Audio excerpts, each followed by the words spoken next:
Bismillah ar-Rahman ar-Rahim. Assalamu alaikum. Today it is August 20th, 2020, and Thursday we are going to start our lesson about isocont curve. In our last lesson, we were talking about the production function in the short run. That means how production of the goods will be changing due to the changes in the variable factor of production, keeping the fixed factor in the production process. Okay, one factor of production was fixed, that was capital, at least one was fixed, and others were the variable. And the variable factor was the labor. And we had also analyzed the law of diminishing returns in the short run. Today I am going to start a new topic about isocont curve. What do we mean by isocont? Iso means equal. What do we mean by iso? Iso means equal. Iso means equal. And quant means quantity. All right. Now, isocont curve shows that the equal level of output is produced by different combinations of labor and capital. So, isocont curve shows the same level of output is produced by different combinations of labor and capital. So, in that case, we say when different combinations of labor and capital, like if firm is producing 1000 units of output by employing 100 workers and 5 units of capital, so they are able to produce 1000 units of output. And if in another condition they are producing the same amount, the same number of units of output by employing less labor and more capital, therefore these points can be shown by a curve which is called isocont curve. So isocont curve, we write it in this way, isocont shows different combinations of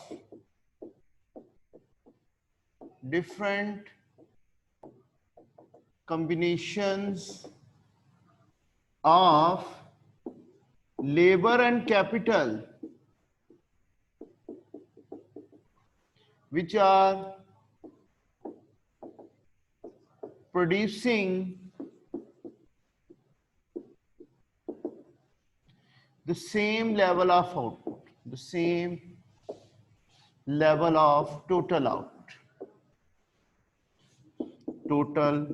output. All right, at ceteris paribus, you can say when other factors are kept constant. So we say there are different combinations. We can draw the isocont curve in this way. Here I am taking labor. Here I am taking capital. The two factors of production. Capital is noted by K, whereas labor is noted by the letter L. But there can be different combinations. Like there are different techniques. You might be knowing there can be different techniques of production. What do we mean by that? Capital intensive technology or labor intensive technology. So when we are using more capital in the production unit, that is called capital intensive technology. And when we are using more labor to produce the same level of output rather than capital, so that is called labor intensive technology. So there can be the different ways to produce.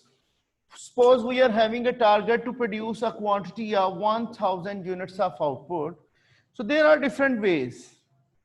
This is A method, this is B method, and this can be a C method. All right. So here we find if firm is producing at point A, it is using more capital and less labor, but at point A, it is able to produce 1000 units of output. Now, in another option, what happens? The firm is producing at this point C, again 1000 units of output are produced, but here more labor is used than capital. So point A is capital intensive method to produce the same level of output, whereas point C, that is a labor intensive method to produce the same level of output. In between them, we can say this is point B, where again firm is able to produce 1000 units of output by different combinations of labor and capital. Now you can say capital and labor are also used, but it is neither capital intensive nor we say it is labor intensive. This is just a method of production where we can say equal proportion of labor and capital are used to produce the same level of output. Now if we join these 3 points, in a smooth way, I can say this is going to be the isocont curve. What it is? An isocont curve which shows us different combinations of labor and capital in order to produce the same level of output. I said different combinations of labor and capital, they are used to produce, they are employed in order to produce the same level of output. Okay, any point along this isocont is having the same level of output. All right, either firm is producing at this point where more capital is used and less labor is there, it is able to produce again the 1000 units of output. Or if firm moves along this curve from point A to point B, what happens? It is decreasing capital and substituting it with labor. So when capital is substituted with labor, again the same level of 1000 units of output are produced. As we are moving along this curve, what is happening? Capital amount is decreasing, whereas more labor is added. So as a result, what happens? We are able to produce 1000 units of output by all the combinations which are available along this isocont curve. So isocont actually shows what? The different combinations of labor and capital to produce the same level of total output. You might be knowing it has the same shape like indifference curve. And in case of indifference curve, we were talking about total utility was kept constant when 2 goods were consumed along that indifference curve. So here we are taking on the axis the factors of production or inputs like capital and labor. Rather than to take food and cloth, now we are taking capital and labor to represent the same curve. The shape of the same curve is remaining the same. So we are saying that it shows the same level of total output produced by different combinations of labor and capital used in this case. Now I will show you there can be different isoconts available to the firm. Like along one isocont, the level of output will remain same. If firm decides to produce more output, like this is one isocont, this is another isocont, this can be another isocont. Along this isocont, they are able to produce 1000 units. Here they can produce maybe 3000 units of output and 5000 units of output. So any isocont which is lying away from the origin, the level of output will be increasing. And any isocont which is lying closer to the origin, the level of output will be decreasing. But keep it in mind, along one isocont, the level of output does not vary. What is varying? The different combinations of labor and capital, they are varying, but the level of output will remain same.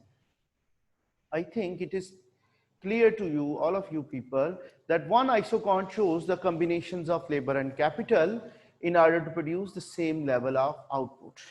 And we can also analyze these different things which are present within an isocont. We can say an isocont is downward sloping, isn't it? An isocont is downward sloping. What do we mean by downward sloping curve? It is negatively sloped again. Negative slope means what? If we are substituting capital with labor, what is happening? Capital will decrease and labor will increase. One factor of production, if it is decreased, another will increase, but level of output will remain same. So it is downward sloping. Can I say the slope or gradient of this isocon change in capital due to change in labor? It is a non-linear curve.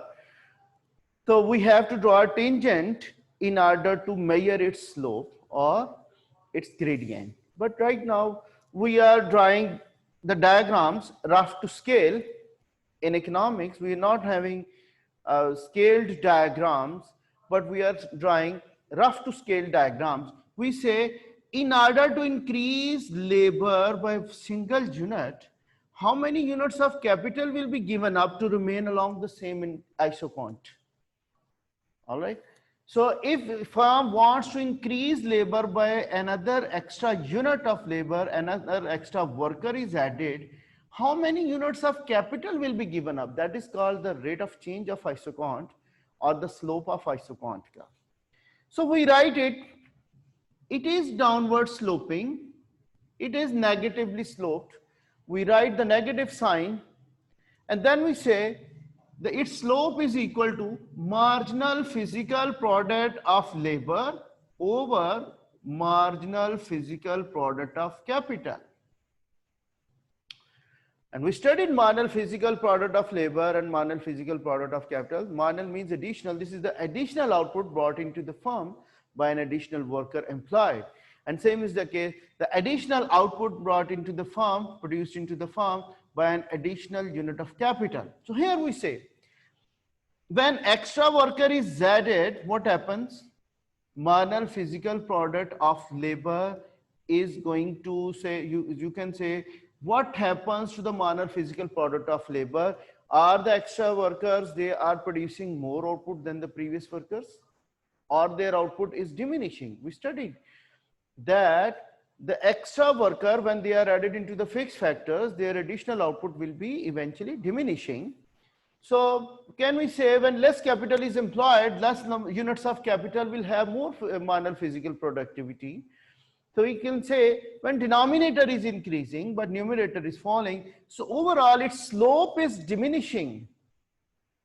But we say its slope, first we are giving up more capital to have more labor, but later on what happens, as we are moving along this isocont, the slope is diminishing. Its slope is called marginal rate of technical substitution.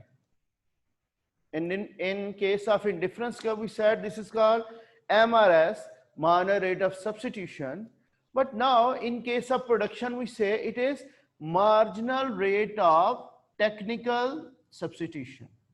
I mean, how we say this is marginal, how the inputs are going to be substituted. Technically, we are moving from capital intensive to the labor intensive method, or we are moving from labor intensive to capital intensive. So the slope of isocont curve will be diminishing as we move along this isocont curve.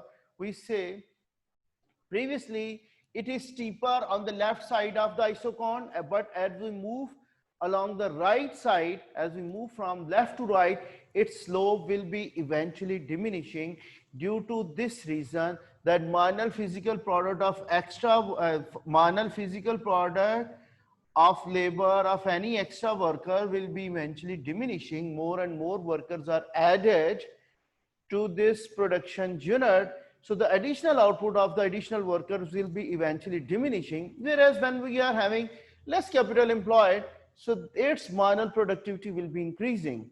So overall, the level of output does not vary. The total output remains same. The thing is that now more output is produced by capital rather than labor, and labor is producing less extra output. Therefore, total output does not vary, but its slope will be diminishing. Marginal rate of technical substitution is diminishing. We say the slope of isocont curve is negative and its slope is equal to change in capital due to change in labor, that is negatively sloped. And how to remember this, its slope? If we're writing change in capital on the numerator and change in labor in the denominator, we have to write marginal physical product of labor on the numerator of the right side of the equation, and whereas the marginal physical product of capital in the denominator of the right side, and they are reciprocal to each other. We can see over. All right. So this is the slope of isocon, and we say it is negatively sloped, and we can say its slope is also diminishing. So isocon curve actually shows us what? The different combinations of labor and capital which are employed by the firm in order to produce the same level of output. So that is called isocon, and it is negatively sloped. Like if we move along one isocon, we are substituting what? One factor of production with another. If we move from left to right, we are substituting capital with labor. So its slope is eventually diminishing, but the total output along one isocon curve, that remains same. It is not going to vary. All right. This is about isocon. When firm wants to produce more output, it has to employ more labor and more capital to produce 3,000 units of output.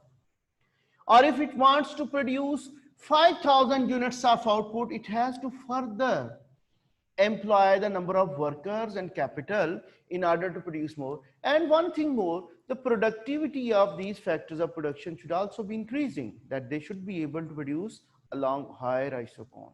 We should be having a better quality of equipments in order to produce 3,000 or 5,000 units of output.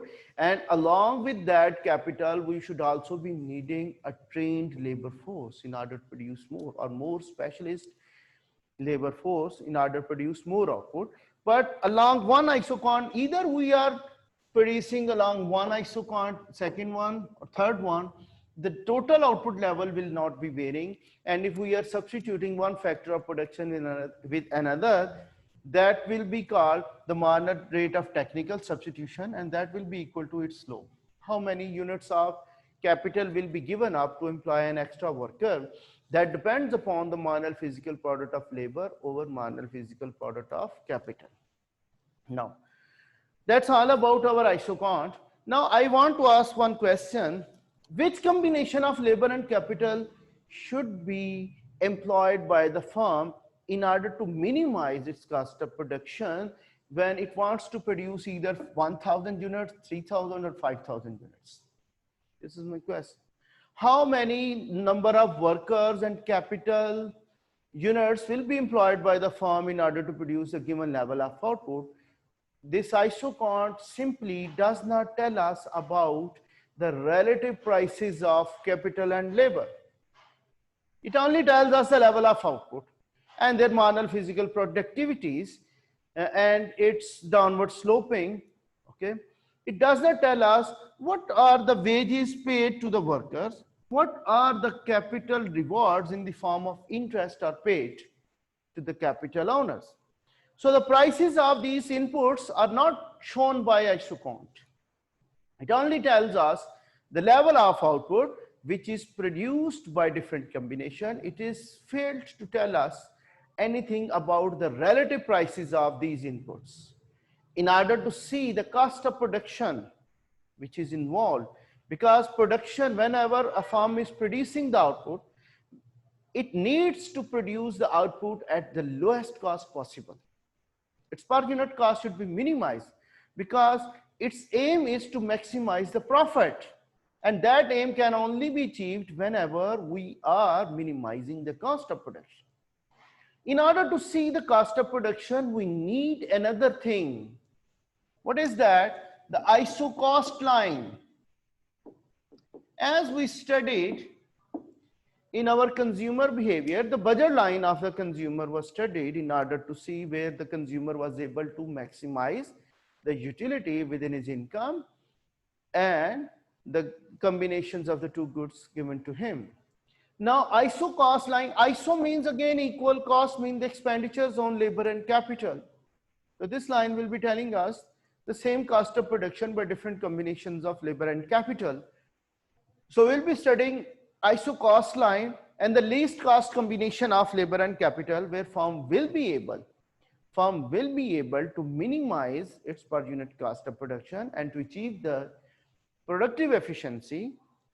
I will be studying that in our next class by tomorrow, inshallah. So ISO cost line will be used to see the least cost combination of labor and capital. Alone ISOCON does not tell us anything, the least cost combination, because it is only telling us the different combinations of labor and capital. It does not tell us anything about the relative prices of labor and capital. So for that purpose, we'll be doing the ISO cost line by tomorrow, inshallah. And then we will be seeing the least cost combination. And then we'll be moving ahead the long run production function of the firm, what happens in the long run, and how it will be able to enjoy the economies of scale in the long run, not in the short run. So that's all for today. The ISOCON curve, I have explained everything related to ISOCON, and then we will be doing the ISO cost line by tomorrow. Thank you.